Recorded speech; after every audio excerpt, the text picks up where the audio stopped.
Je vais vous conter l'histoire de Jacob. Nous sommes dans les années 2000. Jacob est un jeune étudiant, il va obtenir son diplôme d'ingénieur et son avenir semble radieux. Pourtant, quelque chose ne va pas.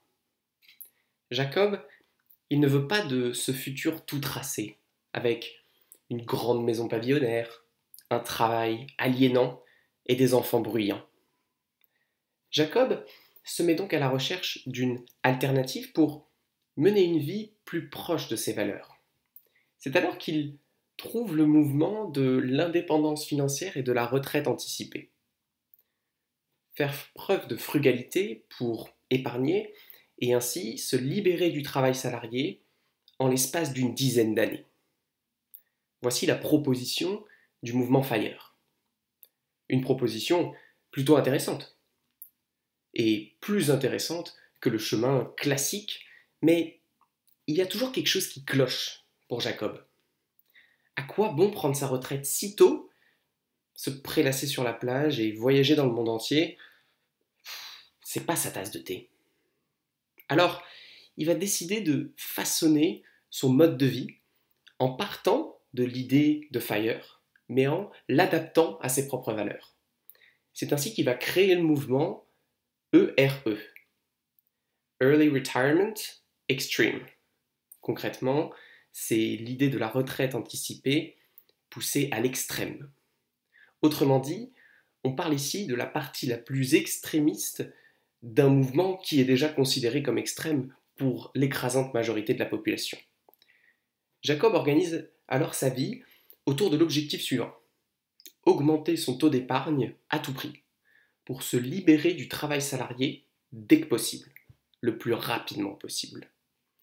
Grâce à un taux d'épargne qui approche les 80% en moyenne, et au bout de 5 ans, il quitte alors son travail d'ingénieur et commence à vivre sa nouvelle vie. Une vie dont le cœur n'est pas l'oisiveté et le loisir, mais l'apprentissage.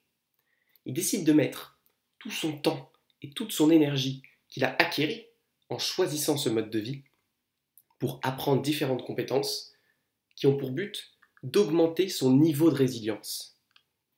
Produire ses propres légumes, cuisiner ses propres repas, réparer son habitation, deviennent alors des hobbies qui occupent ses journées.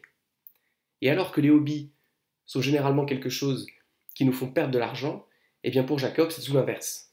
Ces hobbies sont ce qui lui permettent de toujours moins dépenser, voire de créer de la valeur. Jacob, c'est pas une personne fictive. Il a d'ailleurs documenté tout son parcours sur un blog qui s'appelle earlyretirementextreme.com que vous pouvez consulter.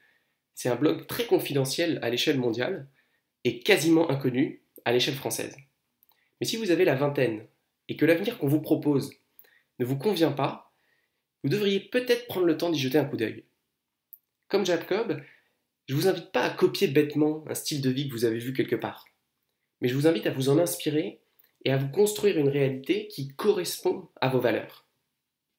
Vous voulez peut-être être un plus qu'un simple consommateur qui achète et travaille pour faire perdurer un système qui semble à bout de souffle.